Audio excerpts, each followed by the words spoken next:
నమస్తే న్యూస్ 24 తెలుగుకి స్వాగతం. వార్తల్లోని ముఖ్యాంశాలు ఇప్పుడు చూద్దాం. అనంతపురం జిల్లా సింగనమల నియోజకవర్గంలోని నార్పల్ మండల కేంద్రంలో గల గూగూడు గ్రామంలో వెలిసిన శ్రీ గూగూడు కుల్లయ్య స్వామి బ్రహ్మోత్సవాల్లో భాగంగా 8వ రోజు అయిన విడుదనం రోజున కూడా స్వామివారి దర్శనానికి భక్తులు పోటెత్తారు. దేవాదాయ శాఖ వారి ఆదేశాలతో శ్రీ కుల్లయ్య స్వామివారి పాత వెండి ఆభరణాలను కరిగించి కర్నూలు జిల్లా ఆదోని మండలానికి చెందిన ఆచార్యచే మరమ్మతులు చేయించి 27.50 కేజీల వెండి గొడుగును స్వామివారికి చేయించడం జరిగిందని ఈవో సాకేతపురం శోభారాణి తెలియజేశారు. ఈ వెండి గొడుగును సంప్రదాయబద్ధంగా ఆలయ వంశీకులచే మేళ తాళాలతో గ్రామోత్సవం చేస్తూ స్వామివారికి సమర్పించడం జరిగింది అన్నారు.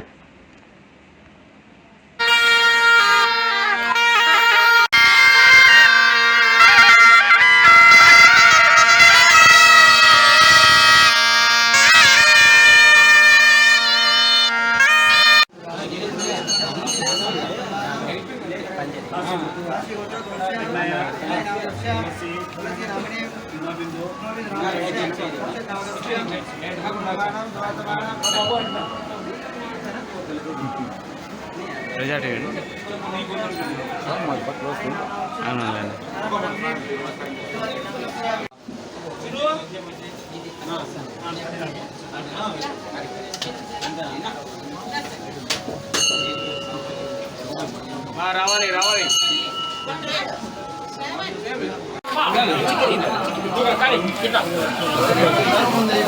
అన్న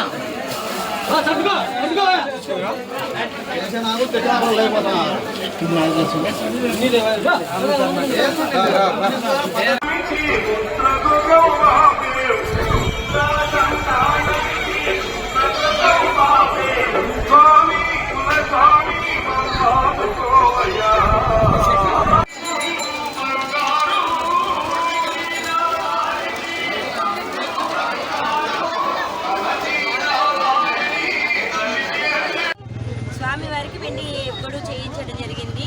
ఆ వెండి పూర్తిగా డ్యామేజ్ కావడం వల్ల మళ్ళీ మన దేవస్థానం తరఫున 27 కేజీల 27.5 కేజీలు వెండితోటి మళ్ళీ కొత్త గొడుగు తయారు చేయించడం జరిగింది. ఇది ఆదోని ఆచార్య గారు గుండా ఆచార్య గారు ద్వారా స్థపతి. ఇది మన పూర్తిగా ఎండోమెంట్ డిపార్ట్మెంట్ శాఖాపరమైన చర్యలతో ఆర్జేసీ గారి ఆదేశాల మేరకు చేయించడం జరిగింది.